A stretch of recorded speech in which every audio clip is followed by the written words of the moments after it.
Hi guys! So, samahan nyo ko ngayon sa everyday life ko dito sa Jamaica.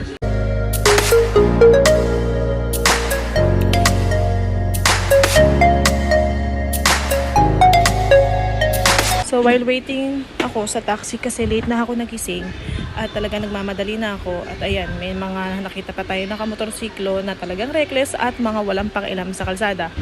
Yan ang problem dito kasi hindi nila nire-respeto ang mga nakamotor kasi ayan naman nakita mo, 'di ba? Papansin pa masyado. So, hindi ko talaga ina-advise na magmotor dito kahit gusto pa ni Jong. Sorry Jong. Mga ilang minuto lang nag-aantay ako ng taxi at makikita nyo kung ano yung klase ng taxi dito. So, ang mga taxi dito ay Toyota Probox, light commercial van na produce sa Japan. So, usually ang mga taxi dito ay ganyan kasikip. So, wala ka naman choice. Kailangan mo sumiksik dahil wala naman tayong sasakyan. So, makaka-aura-aura lang tayo ng ganito pag wala na yung mga katabi natin. So, yung biyahe naman ng taxi is like 5 minutes. Pag wala naman masyadong eksena dito sa kalsada, makakarating na ako dito agad sa store. Pero kung maglalakad ako, mga possible, mga 10 minutes at may madadaanan pa akong mga anik-anik, kaya minsan ayoko maglakad. So mostly nag-open ng shop ng 10 o'clock pero nakakarating ako dito ng mga 9:30 para makapag-ayos at makakakuha naman din ng mga morning customers. So open ko lang yung mga lights and fans tapos mag-set up na ako ng cash register. So pagdating ko dito, ayan nakikita nyo naka-warmer ako, di ba? Kasi sayang ang Kojic mga sis, ang mahal ng Kojic at alam mo naman na nanghiram lang tayo ng puti sa Kojic kahit hindi naman talaga maputi. So after lunch dumating ang aking auntie para kasama siya sa akin mag-grocery dahil meron siyang guest for tomorrow. Quick tour ko lang kayo dito sa grocery dito sa Jamaica. So nandito kami sa Progressive Ochurio. So makikita niyo yung mga goods, mga juices, mga vegetables and everything. Ngayon lang ako nakakita ng tilapia dito. Tignan nyo naman kung magkano yan. Grabe, hindi ko kaya. At ayan ang mga iba't ibang klase ng fish. So tingnan na lang. Kasi hindi ko rin naman siya kilala dahil English. Ito ang napakahiwagang lobster na 4,242 ang 2 pirasong walang ulo. At ito ang tawilis.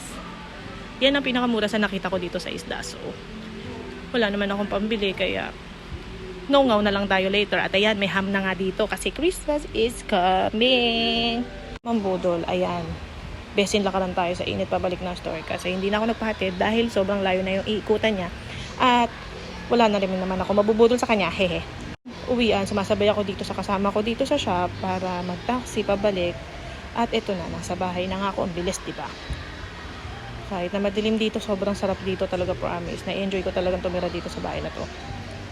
Dahil nga kung walang mag-isa dito, di nakapatay yung ilaw. Pag open ko, ayun na si Frosty, nagwawala na siya kasi gusto niya nang pumunta sa labas. Pero lock ko muna yung pinto dahil kailangan ko siya pakawalan ng saglit bago kami lumabas dahil mag-aayos pa ako ng mga pinamili ng auntie kong binudol ko. So, ayan, punta na akong kusina. Kailangan ko ilagay sa freezer yung mga bagay na kailangan nasa freezer. So, hindi naman ako malakas kumain dahil ang uluto ko naman ay morning. And yung kanin ko ng morning hanggang gabi na yon umaabot pa na kinabukasan na morning. So yung luto naman ng ulam is from morning din hanggang gabi na hanggang kinabukasan ng umaga. Ganon dito sa abroad. Hindi mo kailangan magluto araw-araw at mayat maya. Ako dito sa bahay tuwing weekdays at si Jong ay weekend lang umuwi dito kaya talagang nagtitipid lang din naman ako ng pagkain dahil wala pa akong ayuda from my auntie. Auntie, baka naman pamanok ka naman dyan, char.